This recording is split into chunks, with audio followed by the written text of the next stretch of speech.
ઓજતના પાણીએ છઠ્ઠી વાર ઘેડના બામણાસાની કેડ ભાંગી, જુઓ તારાજીના દ્રશ્યો। જ્યાં જ્યાં નજર કરો ત્યાં પાણી જ પાણી, પાણીનો ધસમસતો પ્રવાહ, ગોઠણડૂબ પાણીમાંથી પસાર થતા ખેડૂતો અને જાણે કોઈ નદી ગાંડીતુર બની હોય તેવા દ્રશ્યો છે ઘેડના। અહીંયા ખેડૂતો પર જાણે કુદરત બરાબરની રૂઠી હોય તેવું લાગી રહ્યું છે। સિઝનમાં છઠ્ઠી વાર ઘેડના બામણાસાની કેડ ભાંગી નાખી। ઉપરવાસમાં ભારે વરસાદના પગલે ઓજત નદીમાં ઘોડાપૂર આવ્યું। ઓજત ડેમમાંથી પણ પાણી છોડાતા ઓજત નદીનો પાળો તૂટી ગયો, જેનું તોફાની બનેલું પાણી બામણાસા ઘેડના ખેતરોમાં ઘૂસી ગયું, જેથી ખેતરોમાં જાણે નદી વહેતી હોય તેવું લાગી રહ્યું છે। ખેતરોમાં જળબંબાકારની સ્થિતિ સર્જાઈ। ખેડૂતોની નજર સામે જ પોતાના મહામૂલા પાક પાણીમાં ડૂબી ગયો। ખેતરોમાં 3 થી 4 ફૂટ પાણી ભરાતા પાક પણ દેખાતો નથી। આવું પહેલી વાર નથી બન્યું। આ સિઝનમાં છઠ્ઠી વાર ઓજતના પાણીએ પથારી ફેરવતા ખેડૂતોને રડવાનો વારો આવ્યો છે। ભારે વરસાદથી ગીર ગઢડા સોનપર ગામે પૂર જેવી પરિસ્થિતિનું નિર્માણ થયું છે। તારાજીના દ્રશ્યો ત્યાં પણ જોવા મળ્યા। મજબૂરીના દ્રશ્યો છે ગીર ગઢડાના। ગીર પંથકમાં પાછલા 2 દિવસથી અવિરત વરસાદ વરસી રહ્યો છે, ત્યારે ગીર ગઢડાના સોનપુર ગામે પૂર જેવી સ્થિતિ સર્જાય છે। ચંદ્રભાગા નદીમાં પૂર આવતા ગ્રામજનો ખેડસમા પાણીમાંથી ચાલવા મજબૂર બન્યા છે। નદીમાં પાણી આવતા સોનપરા ગામની સીમમાં વસતા ખેડૂત પરિવારો અને વિદ્યાર્થીઓ પરેશાન થયા છે। દૂધ આપવા અને વાડીએ જવા લોકોને પાણીના ભારે પ્રવાહમાંથી પસાર થવું પડે છે। ખેડૂતો જીવના જોખમે આ રીતે નદીમાંથી પસાર થાય છે। તો ગીર સોમનાથ પંથકમાં સતત બીજા દિવસે વરસાદ પડ્યો। કોડીનારના ગ્રામ્ય વિસ્તારમાં વરસાદ પડ્યો। સતત બીજા દિવસે ગાજવીજ સાથે વરસાદ થયો। બાવના, પીપળવા, માલશ્રમ, માલગામ, જંત્રાખડી સહિતના ગામોમાં વરસાદ પડ્યો। નવરાત્રી પહેલા વરસાદથી ગરબા આયોજકોની વધી ચિંતા। વડોદરામાં ફરી વિશ્વામિત્રીએ તાંડવ મચાવ્યો। મહિનામાં 3જી વાર પૂરનો ખતરો। વડોદરાવાસીઓની જાણે દશા બેઠી હોય તેવું લાગી રહ્યું છે। કુદરત રૂઠી હોય તેમ વડોદરા પર 2 મહિનામાં 3જી વાર પૂરનું સંકટ મંડરાયું। વિશ્વામિત્રી નદીની સપાટી ભયજનક સપાટીથી 1 જ ફૂટ ઉપર છે। હાલ વિશ્વામિત્રીની સપાટી વધીને 25 ફૂટે પહોંચી। ભયજનક સપાટી 26 ફૂટ છે। કાલાઘોડા બ્રિજની જળ સપાટી 25 ફૂટે પહોંચતા ફરી પૂરનું સંકટ તોળાયું। ધીમે ધીમે નદીની સપાટી વધી। જેમ જેમ પાણીનું લેવલ વધી રહ્યું છે તેમ તેમ વડોદરાવાસીઓના ધબકારાના લેવલ વધી રહ્યા છે। લોકો જીવ તાળવે ચોંટાડીને બેઠા છે। વિશ્વામિત્રી નદીની સપાટી વધતા કાંઠા વિસ્તારમાં પાણી ભરાવાનું શરૂ થઈ ગયું છે। પરશુરામ ભઠ્ઠા વિસ્તારમાં પાણી ઘૂસ્યા છે। પરશુરામ ભઠ્ઠાના ઝૂંપડપટ્ટી વિસ્તારના દ્રશ્યો જુઓ।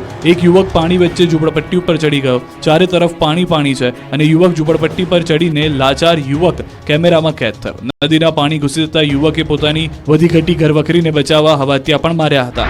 બીજી તરફ વડસર ગામમાં વિશ્વામિત્રી નદીના પાણી ફરી વળતા જળબંબાકારની સ્થિતિ સર્જાઈ। કાંસા રેસિડેન્સી, સમૃદ્ધિ, કોટેશ્વર ગામમાં પાણી ઘૂસી ગયા હતા। પાણી ભરાતા ઘણા લોકો પોતાના ઘરમાં ફસાયા। રાત્રે ફાયરની ટીમે રેસ્ક્યુ માટે પહોંચી સાથે જ એનાઉન્સમેન્ટ કરીને લોકોને સચેત કરાયા। નદીનું સ્તર સતત વધી રહ્યું હોવાથી લોકોને તાત્કાલિક સલામત સ્થળે ખસી જવા સૂચના આપી। વડોદરામાં વિશ્વામિત્રી નદીના પાણી કહેર મચાવે તે પહેલા વરસાદી પાણી ભરાતા નુકસાનીના પણ દ્રશ્યો જોવા મળ્યા। વરસાદી કાસમાં રિક્ષા ખાબકી। સદનસીબે કોઈ પણ પ્રકારની જાનહાની નથી થઈ। સીએનજી રિક્ષા રોડ પર વાળવા જતા બની ઘટના।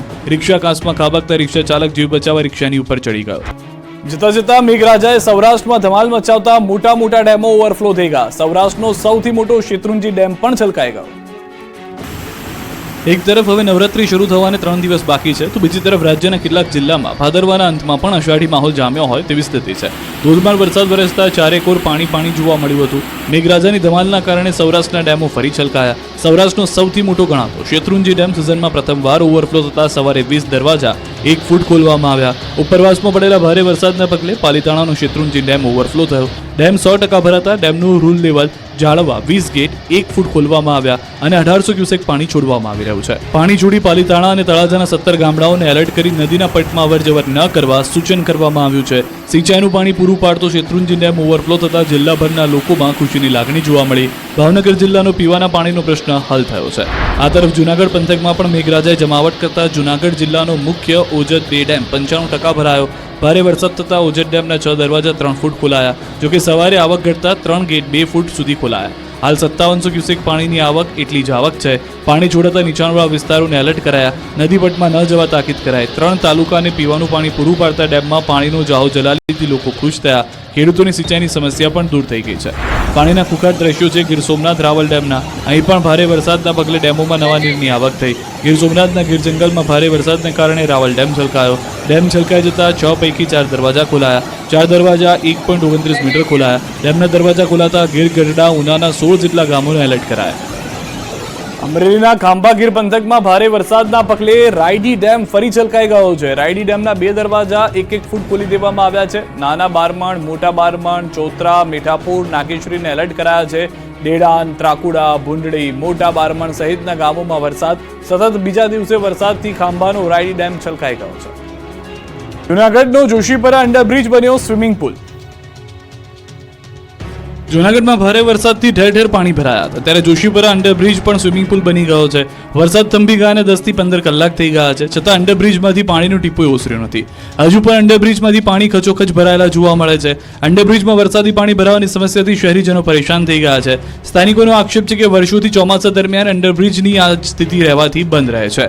અનેક રજૂઆતો છતાં બ્રિજમાંથી પાણીના નિકાલની કોઈ વ્યવસ્થા નથી કરાઈ, જેના કારણે આખું ચોમાસું વાહન ચાલકો અને રાહદારીઓ માટે આ બ્રિજ બંધ રહે છે. અંડરબ્રિજ બંધ રહેવાને કારણે સ્થાનિકોને 1 કિલોમીટર ફરીને જવું પડે છે, તો રાહદારીઓ નિયમ વિરુદ્ધ જઈને રેલવેના પાટા પરથી પસાર થવા મજબૂર છે. અંડરબ્રિજમાંથી પાણીના નિકાલની વ્યવસ્થા કરવા સ્થાનિકોની માંગ છે. સ્કૂલ બસ ચાલકની બેદરકારીથી બોટાદના બાળકોના જીવ અદ્ધર થયા. પાણીમાં ફસાઈ ગઈ બસ. જીવના જોખમે પાણીમાંથી પસાર થતા વાહન ચાલકો માટે લાલ બત્તી સમાન કિસ્સો જોવા મળ્યો. બોટાદ જિલ્લામાં 12 કલાકમાં બીજી ઘટના જોવા મળી. સ્કૂલ બસ ચાલકની ગંભીર બેદરકારીના કારણે ભૂલકાઓના જીવ જોખમમાં મુકાયા. નદી પરથી તોફાની સ્વરૂપે પાણી વહી રહ્યું હતું, છતાં બસ ચાલકે વિદ્યાર્થીઓ ભરેલી સ્કૂલ બસ નદીના કોઝવે પર પાણીમાં નાખી દીધી. ખામડા ગામમાં ઉતાવળી નદીના પ્રવાહમાં સ્કૂલ બસ નાખી તો દીધી. થોડી આગળ જઈને બસ ફસાઈ જતા બાળકો સહિત તમામ સવારોના જીવ તાળવે ચોંટી ગયા. જ્ઞાન મંદિર વિદ્યાપીઠ બોટાદની સ્કૂલના સવાર બાળકોએ બચાવો બચાવની બૂમો પાડી. વિદ્યાર્થીઓ અને બંને છેડે ઉભેલા વાહન ચાલકોના જીવ તાળવે ચોંટી ગયા. જોકે સ્થાનિક લોકોએ તાત્કાલિક ટ્રેક્ટર અને લોડરની મદદથી સ્કૂલ બસને પાછળથી ખેંચીને બહાર કાઢી. ગ્રામજનોની મદદથી વિદ્યાર્થીઓ ભરેલી બસને સુરક્ષિત બહાર કાઢવામાં આવી. જોકે અહીં સવાલ એ છે કે પાણીનો પ્રવાહ વધારે હોવા છતાં જોખમ કેમ લીધું? વિદ્યાર્થીઓના જીવને જોખમમાં શા માટે મૂકવામાં આવ્યા? કોઈ દુર્ઘટના ઘટી તો જવાબદાર કોણ? ગ્રામજનો વહારે આવતા સદનસીબે મોટી દુર્ઘટના ટળી. જોકે સ્થાનિક તંત્ર પાણીના પ્રવાહમાં જોખમ ન ખેડવા વારંવાર અપીલ કરી રહ્યું છે, તેમ છતાં લોકો બેદરકારી દાખવી રહ્યા છે. ભારે વરસાદના પગલે ભરૂચ અને 6 લેન હાઈવે પર 5 કિલોમીટર લાંબો ટ્રાફિક જામ. ભારે વરસાદના પગલે ભરૂચ જિલ્લામાંથી પસાર થતા નેશનલ હાઈવે 48 પર સતત બીજા દિવસે પણ ટ્રાફિક જામ થયો. વાલિયા ચોકડીથી માંડવા ગોવાલી ગામ સુધી ટ્રાફિક જામથી વાહન ચાલકો અટવાયા. ઘણા સમયથી આ હાઈવે પર ટ્રાફિક જામથી વાહન ચાલકો ભારે હાલાકી ભોગવી રહ્યા છે. બીજી તરફ આ બાબતે ભરૂચના સાંસદ મનસુખ વસાવાએ કહ્યું કે ભરૂચમાં વધુ વરસાદથી ખાડાના કારણે હાઈવે પર જામ થાય છે. આ સમસ્યા અંગે જવાબદાર અધિકારીઓને રજૂઆત કરીને ટ્રાફિકની સમસ્યાનું નિરાકરણ લાવશે. તો વડોદરામાં વિશ્વામિત્રી નદી બાદ જાંબુઆમાં નદીએ કહેર વર્તાવ્યો છે. જાંબુઆ નદીના પાણીએ વડોદરા વાઘોડિયા રોડને બાંધમાં લીધો. આમોદર ગાયત્રી મંદિર પાસે ઘૂંટણસમાં પાણી ભરાયા. 6 લેન રોડ પર પાણી ભરાતા વાહન ચાલકોને હાલાકી થઈ. સતત 3 કલાકથી ભારે ટ્રાફિક જામના દ્રશ્યો સર્જાયા. રોડ પર વાહનોના થપ્પા લાગી ગયા. 3 થી 5 કિલોમીટર લાંબો ટ્રાફિક જામ થયો. એક તરફના ટ્રેક પર જોખમ સાથે વાહન ચાલકો પાણીમાંથી પસાર થતા નજરે પડ્યા. ઉપરવાસમાં પડેલા વરસાદના પગલે જાંબુઓમાં નદીના કોતરો છલકાઈ ગઈ રોડ પર આવી ગયા. ઉપરાંત ખેતરો અને સોસાયટીઓમાં પણ પાણી ભરાઈ ગયા. તોડફોડિયા વરસાદથી દાહોદના 3 નાળા ધોવાઈ ગયા. જાલોદ તાલુકામાં તોડફોડિયા વરસાદને કારણે રોડથી લઈને ગરનાળાનું ધોવાણ થઈ ગયું. જાલોદના કાળી મહુડી ગામે તોફાની બનેલા પાણી રોડ પર તાણી ગયા હતા. આખો રોડ ધોવાઈ જતા પુલ પર ગટરના મોટા મોટા ભૂંગળા દેખાયા. આ સાથે જ જાલોદ તાલુકાના કાળી મહુડી ગામે વરસાદી તંત્રના કામગીરીની પોલ ખોલી નાખી. માત્ર સામાન્ય વરસાદને કારણે નાળાનું ધોવાણ થઈ ગયું. હલકી ગુણવત્તાવાળા મટીરીયલ વપરાશ કરવાને કારણે રોડ ધોવાતા રોડ બંધ કરવાની ફરજ પડી. એક જ ગામના 3 નાળા પાણીમાં ધોવાતા વાહન વ્યવહાર થંભી ગયો. સ્થાનિકોનો આક્ષેપ છે કે આ બંને નાળા તાજેતરમાં 2 અથવા 3 વર્ષ પહેલા જ બનાવવામાં આવ્યા હતા. માત્ર થોડા જ વરસાદમાં 3 નાળા તૂટી જતા વાહન ચાલકો અને રાહદારીઓને અવરજવરમાં ભારે હાલાકી ભોગવવી પડી રહી છે. કોન્ટ્રાક્ટર અને અધિકારીઓની મિલીભગતના કારણે સરકારના લોકો રૂપિયાનું નુકસાન કરી રહ્યા છે. ત્યારે તમામ ભ્રષ્ટાચારીઓ પરના કામગીરીની તપાસ કરી યોગ્ય દંડ કરવામાં આવે તેવી સ્થાનિકોની માંગ છે. ગુજરાતના ખેડૂતોને લાભ પાંચમથી થશે લાભ. સરકાર ટેકાના ભાવે ખરીદશે મગફળી, મગ, અડદ અને સોયાબીન. ગુજરાત સરકાર ફરી એકવાર ટેકાના ભાવે પાકની ખરીદી કરવાની છે. રાજ્ય સરકાર મગફળી, સોયાબીન, મગ, અડદની ટેકાના ભાવે ખરીદી કરશે તેવી જાહેરાત કરી છે. 3 ઓક્ટોબરથી 31 ઓક્ટોબર સુધી ખેડૂતો નોંધણી કરાવી શકશે. લાભ પાંચમ પછીના દિવસે રાજ્ય સરકાર ખરીદી શરૂ કરશે. 90 દિવસ સુધી ટેકાના ભાવે ખરીદી ચાલશે. આ વર્ષે રાજ્યમાં મગફળી, અડદ, મગ અને સોયાબીનના પાકોનું વિપુલ પ્રમાણમાં ઉત્પાદન થયું છે, જેથી રાજ્ય સરકારે આ 4 પાકોની ટેકાના ભાવે ખરીદી કરવાનો નિર્ણય લીધો છે. લાભ પાંચમ પછીના દિવસે રાજ્ય સરકાર ખેડૂતો પાસેથી ખરીદી કરશે. આ માટે ખેડૂતો રજીસ્ટ્રેશન કરાવી શકશે. રજીસ્ટ્રેશન નાફેડના ઈ સમૃદ્ધિ પોર્ટલ પરથી થશે. 150 થી વધુ કેન્દ્રો પર નાફેડના માધ્યમથી ખરીદી થશે. મગફળીની 1356.60 રૂપિયા પ્રતિમણ, મગની 1736.40 પ્રતિમણ, અડદની 1480 પ્રતિમણ તેમજ સોયાબીનની 978.40 પ્રતિમણના ભાવે ખરીદી કરવામાં આવશે. અમદાવાદમાં 40 લાખની લૂંટના આરોપીઓ સીસીટીવીમાં કેદ. અમદાવાદમાં લૂંટારુઓ બેફામ બની ગયા છે. શનિવારે થયેલી 40 લાખની લૂંટ મામલે તપાસ તેજ થઈ ગઈ છે. સીસીટીવીના રડારમાં 2 લૂંટારુઓ કેદ થઈ ગયા છે. 40 લાખની લૂંટને લઈને પોલીસની ટીમ કેટલાય સીસીટીવીની તપાસ કરી રહી છે. આ તપાસ દરમિયાન આંગડિયા ઓફિસથી લૂંટના સ્થળ કૌશલ્ય બંગલો સુધીના કેટલાક સીસીટીવીમાં લૂંટારુઓ કેદ થયા, જેમાં 2 લૂંટારુઓ એક સીસીટીવીમાં કેદ થઈ ગયા. હેલ્મેટ પહેરેલા 2 લૂંટારુઓએ લૂંટને અંજામ આપ્યાનો ખુલાસો થયો. હવે આ લૂંટારુઓને પકડવા માટે આનંદનગર પોલીસ, ઝોન 7 એલસીબી અને અમદાવાદ ક્રાઇમ બ્રાન્ચની સંખ્યાબંધ ટીમો દ્વારા વિવિધ દિશામાં તપાસ હાથ ધરવામાં આવી. તપાસમાં ખુલાસો થયો છે કે આંગડિયા ઓફિસથી આગળથી જ કોન્ટ્રાક્ટરની કારનો પીછો કરાયો. લૂંટ કરતા પૂર્વ આંગડિયા ઓફિસની નીચે રેકી કરી હતી. અમદાવાદના આનંદનગર રોડ પરના અંજલિ ટાવર પાસે 40 લાખની લૂંટ થતા સનસનીખેજ ઘટના મચી ગઈ હતી. વેપારી ટાઇટેનિયમ સિટી સેન્ટરમાં આવેલી આંગડિયા પેઢીમાંથી રૂપિયા લઈને ઇનોવા કારમાંથી પસાર થતો હતો. તે દરમિયાન બાઇક ચાલકે કાર ચાલકને કારમાં પંચર હોવાનું કહી કાર ઊભી રખાવી 40 લાખની બેગ લઈ ફરાર થઈ ગયા હતા. રીલ્સના ચક્કરમાં ગોધરામાં યુવાન ભાન ભૂલી ગયો, ચાલુ રિક્ષાએ ઉપર ચડી કર્યા સ્ટન્ટ. જોઈ લો આ ભાઈના રોડ પર ઠુમકા, ક્યારેક રોડ પર તો ક્યારેક ચાલુ રિક્ષાએ નાચગાન કરી રહ્યા છે. રીલ્સના રાજાના આ દ્રશ્યો છે ગોધરાના. સ્ટન્ટબાજી ચાલુ રિક્ષાએ સ્ટન્ટ કરી લોકોના જીવ અદ્ધર કરી દીધા. ગોધરાના પરવડી બાયપાસ હાઈવે પર જતા રિક્ષા ચાલકને એવું સુરાતન ચડ્યું કે રોડની વચ્ચોવચ રિક્ષા ઊભી રાખી દીધી અને પછી રોડ પર ગીત પર ડાન્સિંગ કરી અને શો થતો હોય તેમ ડાન્સ કરવા લાગ્યો. આટલેથી જ સ્ટન્ટબાજ અટક્યો નહીં, થોડી વારમાં રિક્ષા પર ચડી ગયો. ચાલુ રિક્ષાએ રિક્ષાની છત પર ડાન્સ કર્યો. હાઈવે પર ચાલુ રિક્ષાએ સ્ટન્ટ કરતા લોકોમાં દહેશત ફેલાઈ. સ્ટન્ટબાજે રસ્તા ઉપર જઈ રહેલા લોકોના જીવને જોખમમાં મૂક્યા. રિક્ષાની ગતિ વધે તો અન્ય વાહનો કે રાહદારીઓને સાથે થઈ શકે અકસ્માત. વિડીયો વાયરલ થતા સ્થાનિકોમાં જોવા મળી રહ્યો છે રોષ. ભરૂચના આકાશમાં ઘાટા પીળા રંગનું આવરણ છવાયું. ફાર્મા કંપનીમાં ગેસ ગળતર થતા દોડધામ. અંકલેશ્વરની પાનોલી ઔદ્યોગિક વસાહતમાં ફરી એકવાર ગેસ ગળતરની ઘટના બની હતી. વીવીઆઈસી ફાર્મા કંપનીમાં ગેસ ગળતર થયું હતું, જેના પગલે ઘાટા પીળા રંગનું આવરણ વાતાવરણમાં છવાયું હતું. ગેસ ગળતર થતા કંપનીના કામદારોમાં નાસભાગ મચી ગઈ હતી. આ અંગેની જાણ ફાયર ફાઇટરોને થતા તેઓએ ઘટના સ્થળે પહોંચી ગણતરીની મિનિટોમાં જ પરિસ્થિતિ પર કાબુ મેળવ્યો હતો. ઘટનાની ગંભીરતા સમજી ઇન્ડસ્ટ્રીયલ સેફટી એન્ડ હેલ્થ વિભાગ તેમજ ગુજરાત પ્રદૂષણ નિયંત્રણ બોર્ડ પણ તપાસમાં જોડાયું. પ્રાથમિક તપાસમાં નાઇટ્રિક એસિડ ગેસ લીક થયા હોવાનું બહાર આવ્યું. આ બનાવમાં કોઈને ગેસની અસર થઈ ન હતી. ઘેડને દુષ્કાળગ્રસ્ત જાહેર કરવા કુતિયાણા પ્રાંત કચેરી ખેડૂતોએ ગજવી. ઘેડ પંથકના ખેડૂતો વિફર્યા. પોરબંદર અને જૂનાગઢ જિલ્લાના ખેડ વિસ્તારના કાયમી પ્રશ્નોના નિરાકરણ માટે કુતિયાણા પ્રાંત કચેરી ખાતે મામલતદારને આવેદનપત્ર અપાયું. પોરબંદર જિલ્લામાં આ વર્ષે પડેલ ભારે વરસાદના કારણે જિલ્લાને દુષ્કાળગ્રસ્ત જાહેર કરવા અને ઘેડ વિકાસ નિગમ બનાવવાની ખેડૂતોએ માંગ કરી. આ ઉપરાંત ખેડૂતોએ કુલ 19 જેટલા પ્રશ્નોને લઈને ગુજરાત કિસાન કોંગ્રેસના ચેરમેન પાલ આંબલિયા સહિત ખેડૂતો દ્વારા આવેદનપત્ર આપ્યું. ઘેડ પંથકના ગામોમાં ભાદર, વેણુ, ઓજદ, મીણસર સહિતની નદીઓના કારણે 4 વખત પૂરની પરિસ્થિતિ સર્જાય, જેથી ખેડૂતોને જમીનનું ધોવાણ અને પાકને મોટા પાયે નુકસાન થયું છે. તો વર્તુ 2 ડેમના કારણે બરડા પંથકના અનેક ગામોના ખેતરોમાં ધોવાણ અને પાકની નુકસાની થઈ છે. પોરબંદર અને જૂનાગઢ જિલ્લાના 80 થી 90 ગામોમાં નદીઓના પાણી ફરી વળતા મોટા પાયે નુકસાન થયું છે. ઘેડ પંથક માટે અલાયદું ફંડ બજેટમાં ફાળવવાની માંગ કરી. બીજી તરફ આ વિસ્તારમાં જેતપુર સહિત ઉદ્યોગોના પાણી પણ ફરી વળતા હોવાથી કેમિકલયુક્ત પાણીને કારણે ઘેડ વિસ્તારની જમીન બંજર બની રહ્યાનો ખેડૂતોનો આક્ષેપ છે. વિદ્યાર્થીના આપઘાત મામલે અરવલ્લીમાં હોબાળો, 500 વિદ્યાર્થીઓએ રેલી કાઢી. આ વિરોધ, આ આક્રોશ, હલ્લાબોલ, હોબાળા, રેલીનું કારણ છે વિદ્યાર્થીઓનો આપઘાત. અરવલ્લીના ભિલોડામાં વિદ્યાર્થીના આપઘાત મામલે છાત્રોએ હોબાળો મચાવ્યો. ભિલોડા પોલીસ સ્ટેશન પર 500 થી વધુ વિદ્યાર્થીઓ પહોંચીને હલ્લાબોલ કર્યો હતો. ભિલોડાની બજારમાં સૂત્રોચ્ચાર સાથે પહેલા રેલી કાઢી, બાદમાં રેલી રૂપે પોલીસ સ્ટેશન પહોંચ્યા અને એક સાથે 500 વિદ્યાર્થીઓ પોલીસ સ્ટેશન પહોંચતા અફરાતફરી સર્જાઈ. ન્યાયની માંગ સાથે વિદ્યાર્થીઓએ પોલીસ સ્ટેશનમાં નારેબાજી કરી. કેડી બુધરા નામના શિક્ષક સામે તપાસની માંગ કરી. મહત્વનું છે કે મઉ ટાંડાના ધોરણ 12ના વિદ્યાર્થીએ આપઘાત કર્યો હતો. શિક્ષકની હેરાનગતિથી વિદ્યાર્થીએ આપઘાત કર્યાનો આક્ષેપ છે. 2 દિવસ પહેલા ભવનાથ મંદિર પાસે ડેમમાંથી મળી હતી લાશ. કોઈપણ વાંક વગર ટોર્ચર કરવામાં આવતા આપઘાત કર્યાનો વિદ્યાર્થીઓનો દાવો છે. જમીનના વળતર મુદ્દે પંચમહાલના ખેડૂતો જંગે ચડ્યા, આંદોલનની ઉચ્ચારી ચીમકી. પંચમહાલમાં જમીનના વળતર મામલે ખેડૂતોએ વિરોધ કરી આવેદનપત્ર પાઠવ્યું. ગોધરા તાલુકામાંથી પસાર થતા અમદાવાદ ઇન્દોર હાઈવેમાં સંપાદિત થયેલી જમીનના યોગ્ય વળતર માટે ખેડૂતોએ માંગ કરી.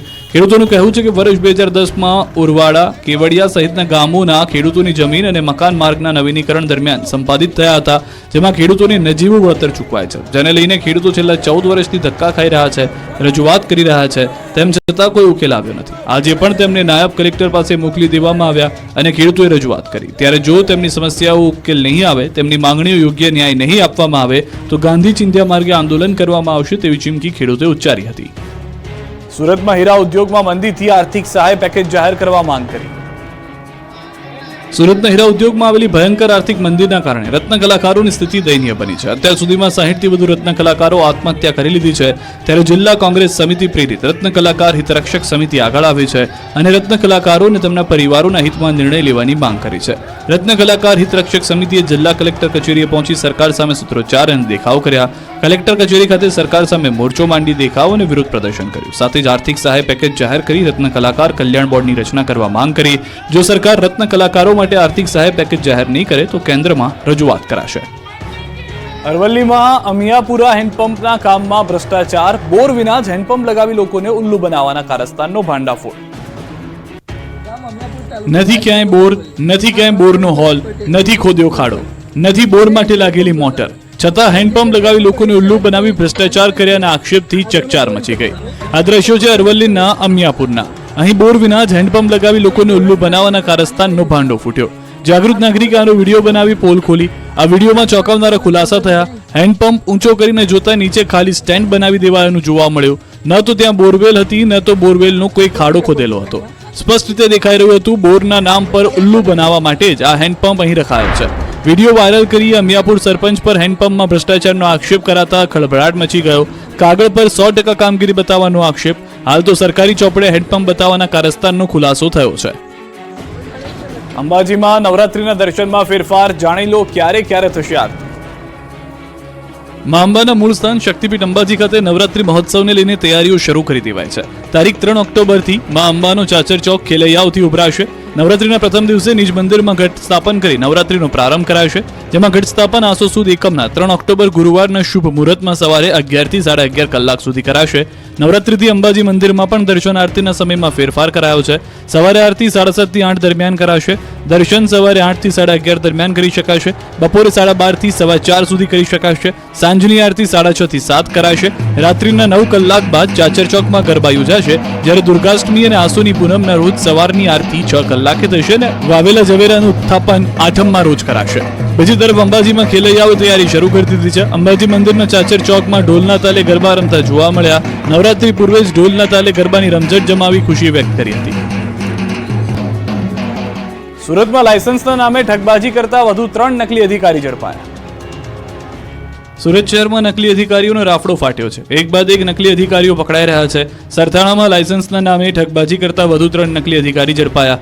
આરોપીઓ એસએમસી કર્મચારી ન હોવા છતાં ફૂડ સેફ્ટી અને સ્ટાન્ડર્ડ ઓથોરિટી ઓફ ઇન્ડિયાના લાયસન્સ આપવાના નામે ગ્રાહકો પાસે જતા અને રૂપિયા પડાવતા. એએમસી અધિકારીના ડ્રેસ કોડમાં આવી ગ્રાહકોને છેતરતા આરોપીઓને પોલીસે પકડી લીધા છે. સરથાણા પોલીસે 3 આરોપીની ધરપકડ કરી પૂછપરછ શરૂ કરી છે. આરોપીઓ ખાણીપીણીના દુકાનદારો પાસેથી 2780 રૂપિયા લઈ સ્થળ પર જ બોગસ લાયસન્સ આપતા, જેના સીસીટીવી પણ જોવા મળ્યા છે. આ નકલી અધિકારીઓની ટોળકીમાં યુવતીઓ પણ સામેલ હતી. એક પુરુષ અને 2 મહિલાઓની હાલ પોલીસે ધરપકડ કરી છે. આરોપીઓ કેટલા સમયથી આ પ્રકારે છેતરપિંડી કરી રહ્યા હતા તેને લઈને પણ પોલીસે તપાસ હાથ ધરી છે. જામખંભાળિયામાં પિતાએ જ બાળકનું કર્યું અપહરણ. દ્વારકાના ખંભાળિયામાં બાળકના અપહરણ કેસમાં ચોંકાવનારો ખુલાસો થયો. પોલીસ વિભાગમાં ફરજ બજાવતા સગા પિતા જ અપહરણ કરતા નીકળ્યા. જયદત્તસિંહ વાઘેલાએ તેમના 7 સાગરીતો સાથે મળીને 6 વર્ષના દીકરાના અપહરણને અંજામ આપ્યો. આરોપીઓએ તેની પત્ની અને બાળકને 6 વર્ષ પહેલા જ છોડી દીધા હતા. બાળકની માતાએ 8 મહિના પહેલા જ આપઘાત કર્યો છે. ત્યારે આરોપી બાળકના જન્મ સમયે કે પત્નીના મોત બાદ પણ હાજર ન હતો અને અચાનક 6 વર્ષ બાદ પ્રગટ થયો અને પોતાના માતા સાથે બહાર લઈ જઈ રહેલા દીકરાનું રસ્તામાંથી અપહરણ કર્યું. જોકે પોલીસને જાણ કરતા રાજકોટ નજીકથી ગણતરીની કલાકોમાં જ આરોપીને પકડી લેવાયો. મોરબી જિલ્લામાં જ વળતરમાં અન્યાય થતા ખેડૂતોએ વિરોધ નોંધાવ્યો છે. મોરબીની અંદર માળિયા અને હળવદ પંથકના અસરગ્રસ્ત ખેડૂતો મોટી સંખ્યામાં કલેક્ટર કચેરીએ પહોંચ્યા અને આવેદનપત્ર પાઠવી રજૂઆત કરી. પાવર ગ્રીડ કોર્પોરેશન REA 765 કેવી માટે ખેતરોમાં કરેલા નિર્માણ કાર્યના વળતરમાં અન્યાય કર્યાનો ખેડૂતોનો આક્ષેપ છે. એક જ રાજ્યમાં 2 ભાવથી વળતર ચૂકવવાની નીતિને લઈ ખેડૂતોમાં ભારે રોષ જોવા મળ્યો. સાથે દાદાગીરી કરીને ખેતરોમાં જબરજસ્તીથી કામ કરાશે અને ખેડૂતોની માંગણીઓ સ્વીકારવામાં નહીં આવે તો ગાંધી ચિંધ્યા માર્ગે આંદોલનની પણ ચીમકી ઉચ્ચારી છે.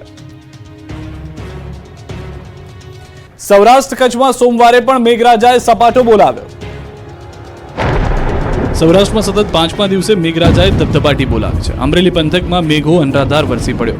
અમરેલીમાં સવારથી ઉકળાટ હતો. બપોરથી કાળા ડિબાંગ વાદળો ઘેરાયા. સાંજ પડતા વાદળો વરસી પડ્યા. ગણતરીની મિનિટોમાં જ જાણે વાદળ ફાટ્યું હોય તેમ વરસી પડતા અમરેલીમાં જળબંબાકારની સ્થિતિ સર્જાઈ. અમરેલીની બજારોમાં જાણે નદીઓ વહેતી હોય તેવા દ્રશ્યો જોવા મળ્યા. અમરેલી શહેરના માર્ગો પર જળભરાવ થયો. રાજકમલ ચોકમાં તો ઘૂંટણસમા પાણી ભરાયા. 2 વ્હીલરના ટાયરો ડૂબી ગયા. કાર ચાલકો પણ પાણીમાં ફસાયા. લાઠી શહેર સહિતના ગ્રામ્ય વિસ્તારોમાં પણ વરસાદ પડ્યો. અમરેલી તાલુકાના ગ્રામ્ય વિસ્તારોમાં પણ ધોધમાર વરસાદ, ગાજવીજ સાથે વરસાદ પડતા વાતાવરણમાં ઠંડક પ્રસરી. આ બાજુ ભાવનગરના બગદાણા પંથકમાં ધોધમાર વરસાદ પડ્યો. દેવગડા, ધરાઈ સહિતના ગામોમાં વરસાદ પડ્યો. પવનના સુસવાટા સાથે ધોધમાર વરસાદ વરસ્યો. આ બાજુ કચ્છમાં પણ મેઘરાજાની તોફાની બેટિંગ જોવા મળી. અંજારના ખોખરમાં ધોધમાર વરસાદ પડ્યો. પવનના સુસવાટા સાથે વરસ્યો વરસાદ. જોરદાર ગતિથી ફૂંકાઈ રહ્યો છે પવન. આ તરફ યાત્રાધામ શામળાજીમાં પણ ધોધમાર